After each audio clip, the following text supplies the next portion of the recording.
Welcome back to Behind the Seams. I'm your host, Michelle Washington. Today we're sitting down with Ryan Britton of the National Bureau. From blueprints to planetary surfaces, Ryan merges streetwear and science to tell a story. We're going to get all the facts. And do not adjust your screens because the fashion revolution is being televised. My name is Michelle Washington, TV style expert and fashion stylist. I've worked with countless brands and seen the ins and outs of the fashion industry. Now, I want to bring their stories to you.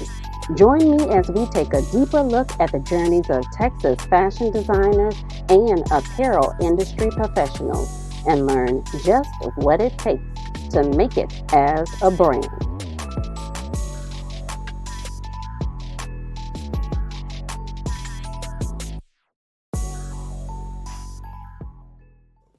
Ryan, so great to have you here. Finally. Thank you. I know, finally. I appreciate it. I'm happy to be here. Thank you. Oh, well, you know what? When I hear you talk, I'm not hearing a Southern accent. So what happened? I don't know. Just, I've pretty much been in Austin. And so that's where you get the Kansas accent, I guess. Oh, really? That's the accent it is? That's what we all talk in. We talk in like central Kansas. I thought you were from. Okay, you have to tell me something. I thought you were from El Paso. No, I am. I'm from Texas, but that sort of like generic American accent, that's Midwestern. Okay. Yeah. You said generic. All right. Yeah. What have you been doing with yourself lately? Man, I have been drawing on the computer, a lot of that, and that's kind of where I get like a lot of my repeats and a lot of my graphics and just sort of like putting the personality into the clothes. I start with a mouse, so You don't do the traditional croquis drawing and all the hand rendering? No, because I can't freehand, but I can construct, on a computer. And so that's where I bring the ideas to fruition, to where I can bring other people in and they can take what's in my mind and do that faithfully. Okay. That makes sense. Yeah. No, it makes sense. So it's just, like some people, they construct music on the computer. I do clothes. Oh, I like it. That's why you're here. Yeah, I think so. Thank you. Now, I almost feel like I should call you like Mr. Science or Bill Nye the Science Guy. Yeah. Because your clothes has a lot of science going in it. You gotta fill in the blanks for me. Well, so I was part of a science content production company for like 18 years. And, we had programs that were on NPR and on ABC and on Voice of America and things like that. And the first major part of my professional life, I was, making content that was going out to the world, part of the team that did that. And then, just what ended up happening was, through that process of producing all of that content, I would pick up a data visualization here, a drawing there, a doodle there. And before you know it, well, it took a lot of years, but I ended up with like 2 file cabinets full of that stuff. File cabinets? Yeah, file cabinets. And it was just stacked, sort of haphazardly. This is kind of a little bit embarrassing, but I made a database of all the cool stuff that I had. I know, but I used FileMaker Pro and built a database. I didn't want to call it like Ryan's database because that's what it was. So I actually called it the National Bureau of Product Research. Okay, and this is the origin story. Yeah. And so all of this started out from just drawings and things that I had collected, There were actually times when, I would be out in the field and things like that. I would be like, that's really cool. Let me make you a copy of this while I tell you about my research. Can I keep this copy? That kind of thing. And then like, why would you want to keep it? I'm like, well, it's pretty cool looking, that kind of thing. And so, all of this started with me just being a bit of a pack rat, keeping what I thought was cool, and then, putting it into a database. Okay, so if I'm understanding you correctly, Yes. you have a file cabinet from all of the scientific data you collected. Yes. Now, what I'm seeing in your work is all of these radio signal graphics and science equations and Yes. moon rocks. So Yes. the National Bureau of Product Research, that's a lot to say for a brand name. It is. So one of the reasons why I kept it, and I didn't realize it when I first was messing around with the database, but bureau has that double meaning. So it can be like a government agency or some sort of research institution, and it also can be like where you put your clothes. Oh, So okay. that's where, like the National Bureau had that double name, and that's one of the reasons why I was like, I'm just going to stick with this. That was a bit of serendipity there. I kind of wanted it to be a longer name so that people would, because I think it kind of reflects, what the clothes are about.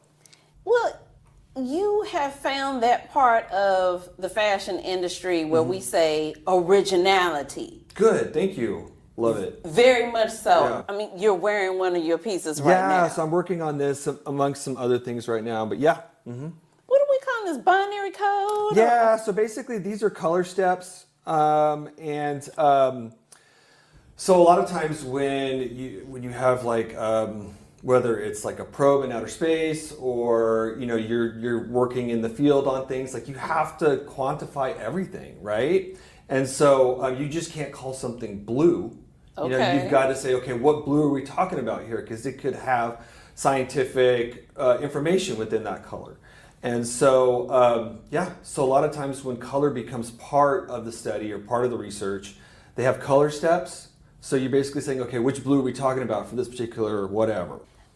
I'm going to go out on a limb and say that your clothes continue to educate people after they leave school. Yes, I like that. I really think of myself as like a storyteller. And so I really like everything to kind of have that context within it. And, it took some experimentation, but, I've figured out different ways of like putting that onto clothes. Think of myself. So I love to tell stories. I especially, I love science and research and things like that. But in terms of like the brand, you could see some other things sort of seeping into it that are similar, like history and, I wouldn't say current events, but stuff that's sort of like more in the now, and so, I can see it definitely expanding that way, but still, staying loyal or within the brand. Ryan, when I pick up one of your pieces, I have to actually look inside and out. This isn't a one-layer design. Right. When you open up a coat and you start to put your arm in, you're like, wait a minute, there's a newspaper. I see an astronaut and chemical equations. Right. What's going on All there? of that. Well, I wanted to let people know what's on the outside. It's actually just not like a random graphic. It's not a random repeat. I mean, all of these things have stories, and so I put all of that on the inside of the garments. So, I spend as much time on the inside of my stuff as I do on the outside, and if somebody wants to look at it when they're putting it on, or look at it later, or not, it's up to them. There's no way you can just put something of yours down, even if you're browsing through the rack. Right. You have to stop and say, wait a minute. What is this? I'm not buying right now. I'm too busy reading. Right. There's a history lesson being told in these clothes. Yes. And your clothes actually are making it onto racks to the public to where they can find you. They can, and so I'm between lines right now, but the easiest way to find my stuff is on the website that I have, which is thenationalbureau.com. But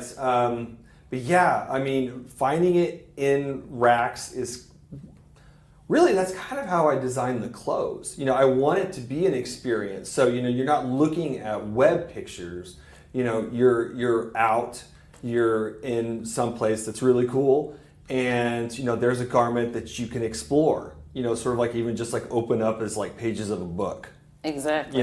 So yeah, I really have tried to make the clothes something that open up to somebody who might like them. These pieces are well made. Yes, thank you.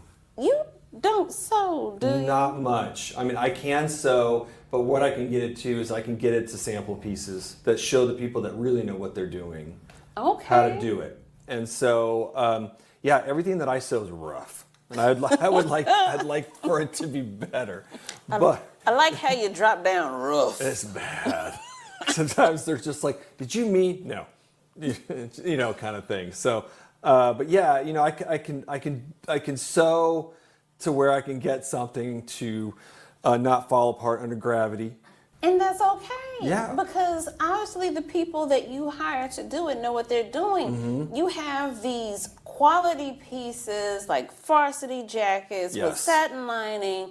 So you going through your process, you have this great idea, you're doing the graphics, you're sourcing the facts of information so Right. that we can read Right. and become educated. Right. And then it's go time. You're putting it on a t-shirt block. And people from a factory, how are you working with your factories, your manufacturers? Right. So I will usually approach them and either with a phone call or an email and say, okay, I'm doing this. You're really good at making this particular garment. And this is my idea. And, a lot of times by the time I've approached the factory, I already have, how are we going to print? How are we going to, make the accessories, like if it's a patch or something like that, have all of that in the can, which is like a media term, but I have got it, all together, and I say, okay, this is how this garment is put together. And usually, you just take the time to be as detail oriented as you possibly can. Don't forget any detail. And even if, factories, they prefer a 17-page document on how to put together a garment. It's way over them trying to guess. They don't want to guess. So I just try to keep it as, every detail is in the proposal to the factory. This is what this garment needs to be, how much per unit. One of the unique things when young business brands like yourself are starting is trying to get to the point that you have a manufacturer. You're finding the right people who can source and give you quality product. You've done that. Yes. That's amazing. At this point, I've done that. Well, thank you. Yeah, it's just part of the process and like bringing it to fruition. And part of that is finding like the factory that can do it. And part of the process, and this is pretty standard, you'll get samples from them. Like, okay, what are you going to do? And I will send them the original, materials to build a sample garment with. And so, it takes a while, but you end up with much better results. Again, there's just not a lot of guesswork. There's not surprises, because surprises are like almost never fun. I like what you said. Really? Surprises are not fun, so I know. I know. Right. Working with your factories, you've had some surprises. Yes, I have. Go ahead. Let's go ahead and lay it on the table. Do you want to talk What about the were big? So there was a big truck driver that I told you guys about, but there was a factory that was doing some T-shirts for me, and I knew just through communications with them that the T-shirts were done, and they were ready to be sent back. But I think that they had like creditors at the door. I think they had the landlord at the door, whatever. But suddenly they had like bigger fish to fry than my T-shirts. But they had my money, they had my T-shirts, and I found a big truck driver to go get them. Wait a minute. So So this is in California. Your factory had people knocking on the door saying, "Hey, give us our money. We're going to kick you out." I think so. So I'm not 100% sure about that, but I feel like it's a pretty good guess of what was going on over there. But you found someone strong and big. He was like 6'7" to get your stuff back. And so he shows up and he's like, "I'm here to pick up the National Bureau stuff." And I mean, to the factory's credit, it was good stuff. I mean, like, 'cause after I got it, it was really good. They did a good job. All I did was I didn't know a giant truck driver. All I did was I had a guy who knew lots of truck drivers, and he helped me to keep my shipping reasonable. And I told him, I'm like, "Look, man, I need you to go get this stuff, but here's the situation." He's like, "I know just the guy." And so he showed up, and then the factory calls me, and they're like, "Ryan, there's somebody here to pick up your T-shirts." And I'm like, "I know, I sent him." So I got it. So yes, that was fun. I know there's more interesting stories, but the fact the fact is, somewhere in between, you had to say to yourself, "I am a designer now." Yes. Like, when did it hit you that this is real? Yeah, I mean, it's, I got some high-end New York department stores, said, "Why don't you come up and show us what you got?"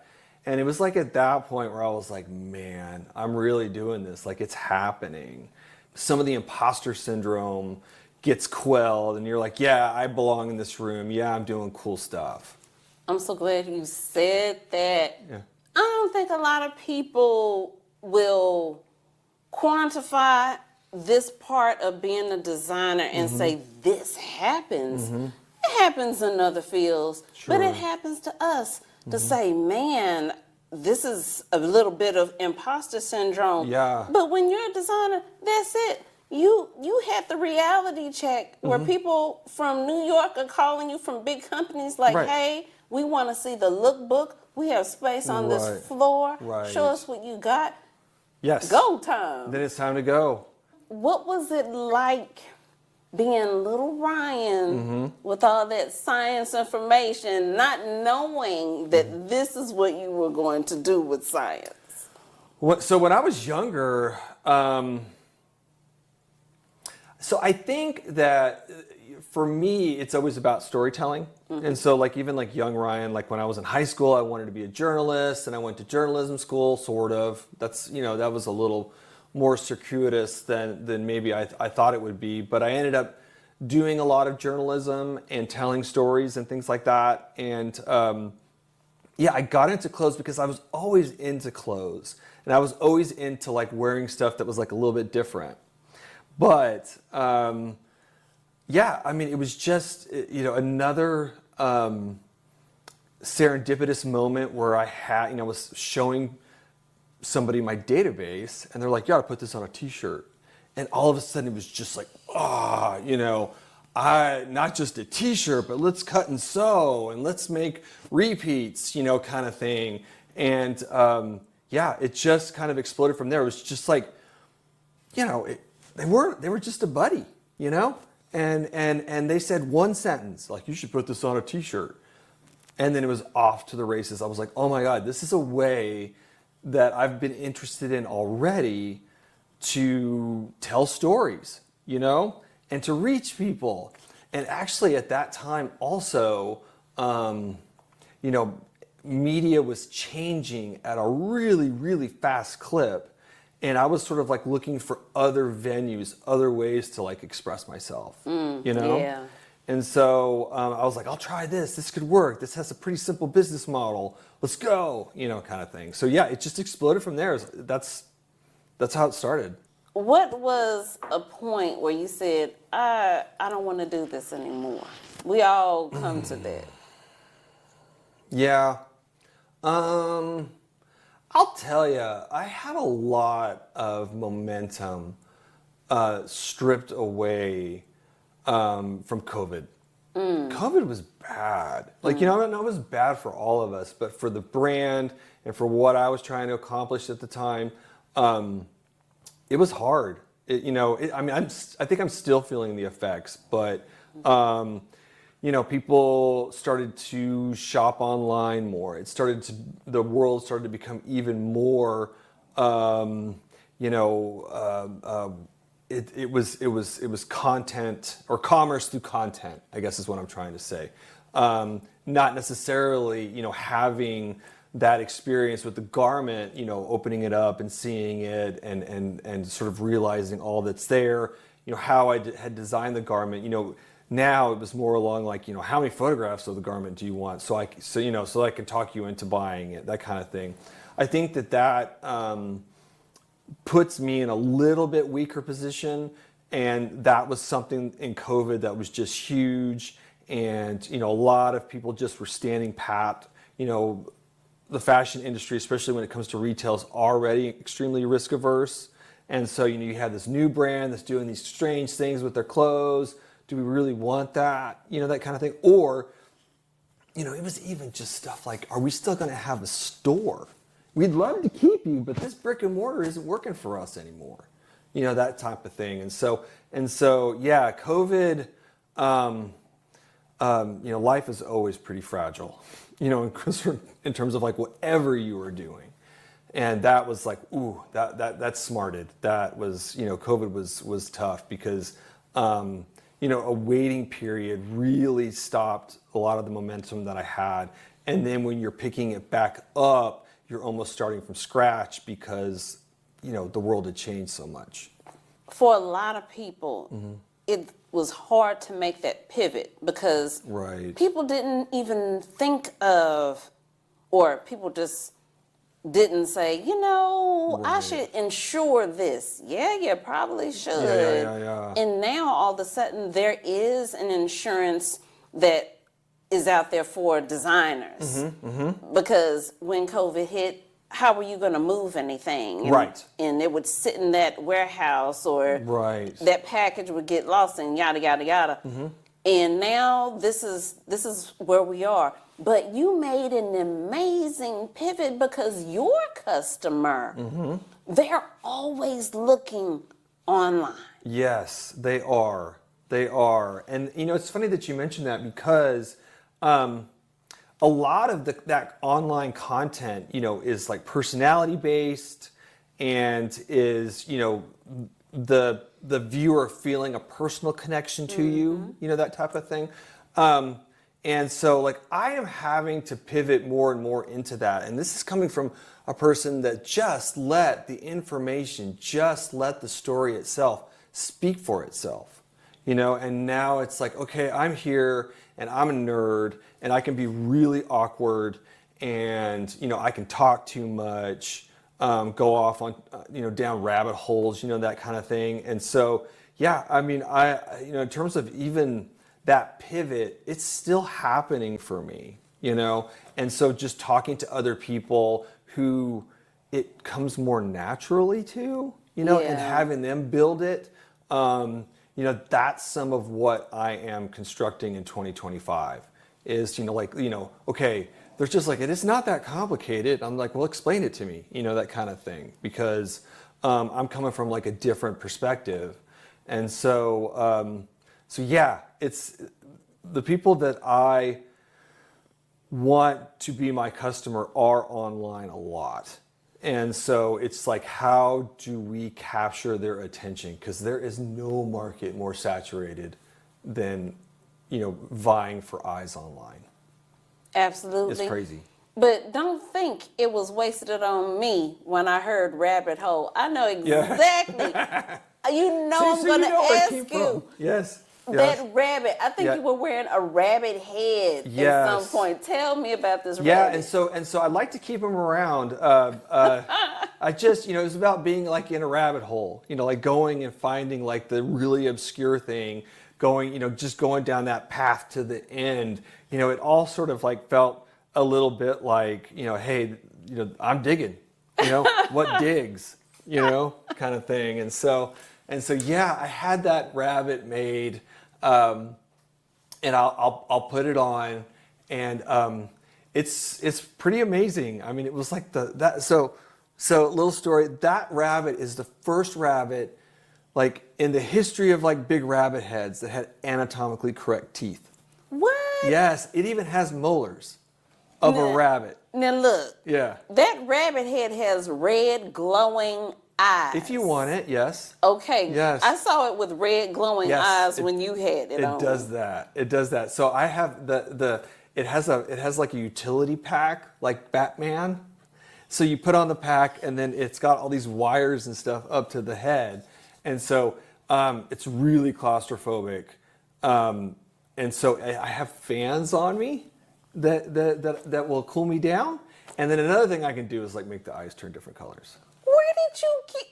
You know So- what? I'll let this stay your brand secret that you have a huge rabbit head that Yeah. you put on. That's like anatomically correct. So it's not like a rabbit head that's like an anime or No, like, it's not. like a furry kind of thing. I mean, it's just, it's built to anatomical specifications of like a real Dutch rabbit.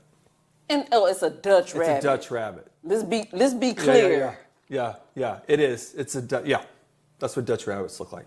So, if you want to be memorable for your brand, believe me, I'm not going to forget a glowing-eyed Right.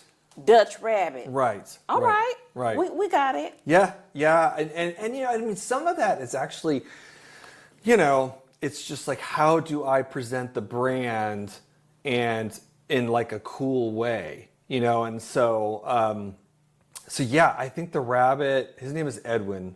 All right, and I think Edwin. Edwin's gonna come back in some form or fashion. Because Bring him. bring him. Yeah. Bring him.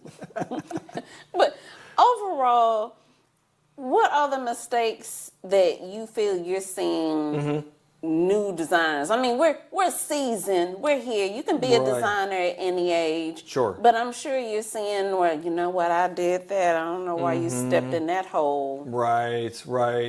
I think that, you as a young designer, and because I've fallen in this hole before, you have to be really careful with who you partner with. Because there are people who their business model and their clientele is young designers that don't necessarily know what they're doing. So I mean, you're trying to get up to the top of that mountain, be one of the best and sell your stuff. Well, there's all kinds of people that are like, I can help you get there. I can be your consultant. I can be, your low volume factory, that type of thing. And you just really have to be careful. Are the people that you are working with, is their customer people who are selling clothes?